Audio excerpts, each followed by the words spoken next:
نے جس چیز کے اوپر فیصلہ کیا ہے کہ نیب چیئرمین کے اوپر میں 15 ارب روپے کا آج ہرجانہ اس کے اوپر ڈال رہا ہوں اپنے وکیل کے ذریعے. میں نے اس کو لیگل نوٹس بھجوایا اور میں آپ کو صرف موٹی موٹی بات بتانا چاہتا ہوں کہ میں نے یہ کیوں کیا ہے. اس آدمی نے سب کچھ بدنیتی پہ کیا. اس نے میرے فنڈامنٹل رائٹس، میرے جو بنیادی حقوق جو میرا آئین دیتا ہے، اس کی خلاف ورزی کی.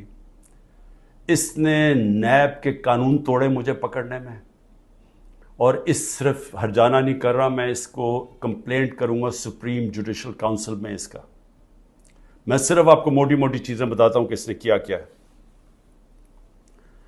28 اپریل کو، ذرا اب یہ غور سے سننا ہے، 28 اپریل کو فیصلہ ہوتا ہے کہ میرے اوپر یہ جو انکوائری کر رہے تھے اس کو انویسٹیگیشن میں تبدیل کرنا ہے. آپ سب کے لیے سمجھنا یہ ہے کہ جب انکوائری سے انویسٹیگیشن میں تبدیل ہوتی ہے تو پہلے میرے سے پوچھا جاتا ہے کہ مجھے انکوائری رپورٹ دکھائی جاتی ہے کہ میرے خلاف کمپلینٹ ہے کیا اور یہ کیوں تبدیل کیا جا رہا ہے انویسٹیگیشن کے اوپر. مجھے کوئی اس کا علم نہیں ہوتا، بلکہ 30 اپریل کو اس کے 2 دن بعد اخبار میں رپورٹ آتی ہے.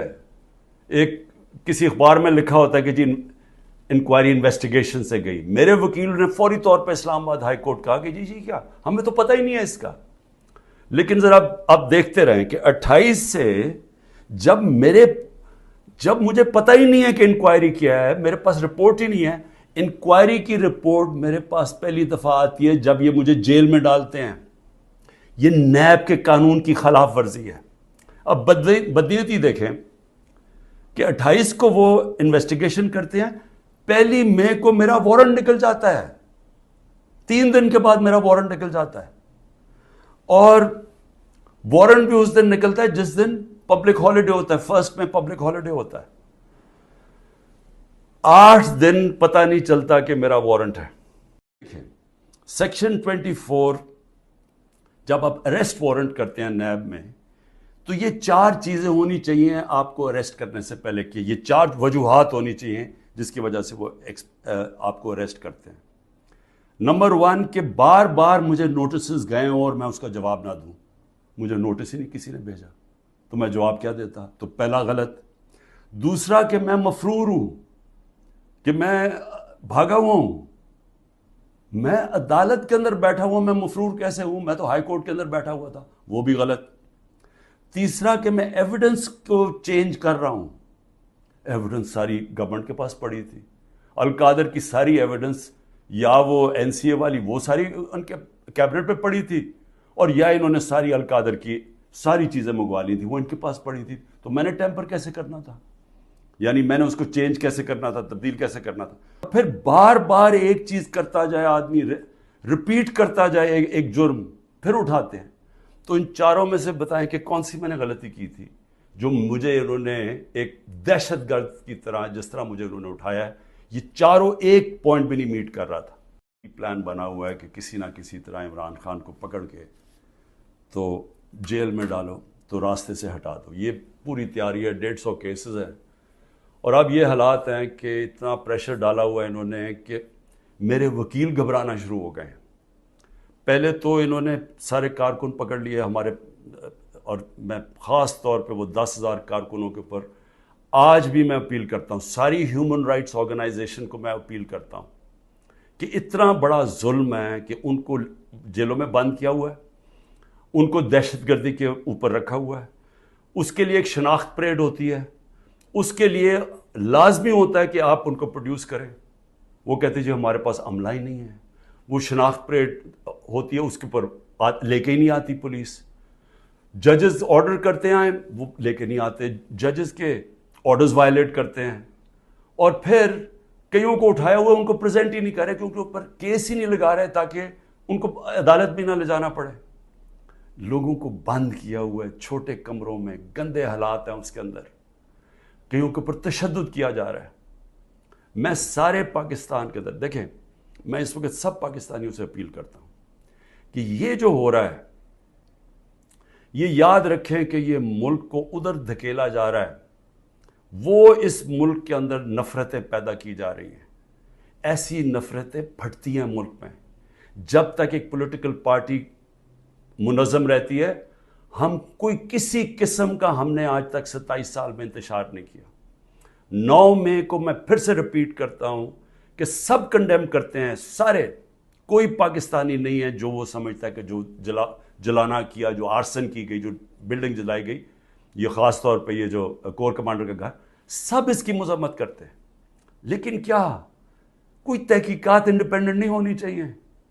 اور کیا کوئی یہ نہیں کوئی آج تک کسی سے پوچھا کہ جو 25 لوگوں کو ڈائریکٹ گولیاں ماری گئی تھی، نہتے لوگوں کو، کیا ان کو کوئی والی وارث نہیں ہے؟ کوئی پوچھے گا نہیں کہ انہوں نے کیا غلطی کی تھی. میں نے ایک کمیٹی بنائی جس میں پرویز خٹک اور اسد کیسر تھے. ان کو دعوت ملی جی کہ ہاں اسٹیبلشمنٹ سے کیا ہے، ہمارے سے بات چیت کریں. وہ ادھر جاتے ہیں، ادھر ان کو سیف ہاؤس میں بٹھا لیتے ہیں. وہ ابھی بھی جب تک مجھے خبر آ رہی ہے ابھی وہ سیف ہاؤس میں بیٹھے ہوئے ہیں.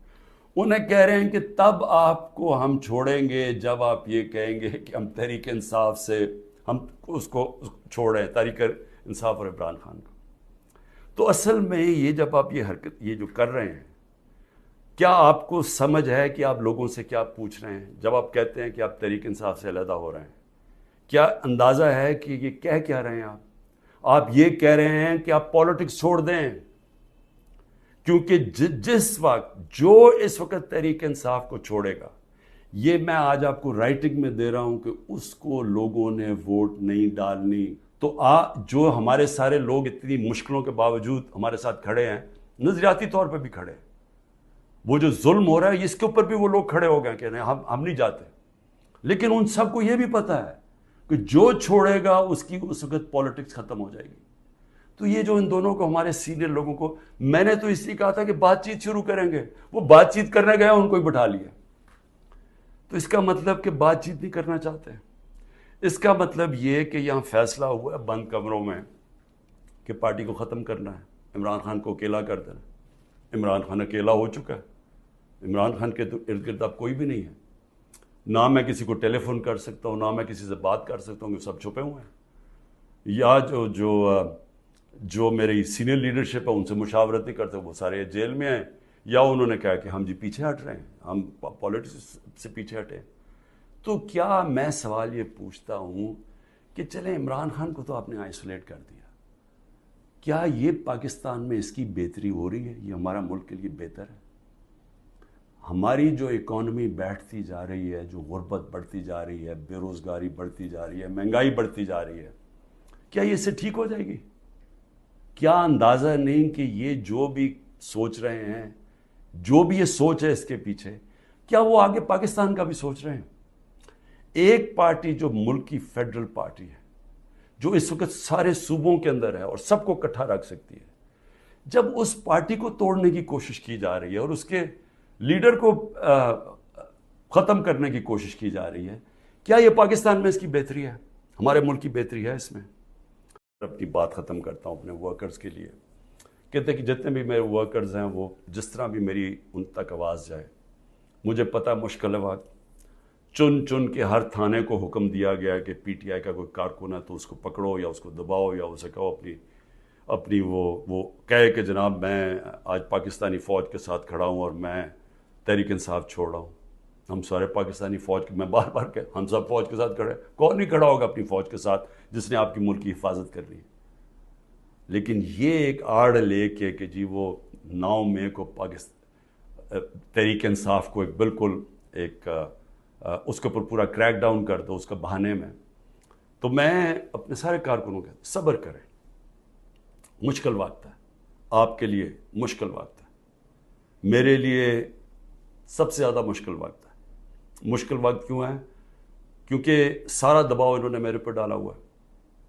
تو جب تک میں کھڑا ہوں، جب تک یہ سارے حربے استعمال کر رہے ہیں مجھے پکڑنے کے، کوئی نہ کوئی کیس میں تو پکڑ ہی لیں گے کیونکہ اتنے زیادہ کیسز ہیں، اور اگر میرے وکیل اب ڈرنا شروع ہو گئے ہیں تو میں خود تیاری کر رہا ہوں کہ میں خود ہی پھر مجھے اپنے کیسز عدالت میں جانا پڑے گا.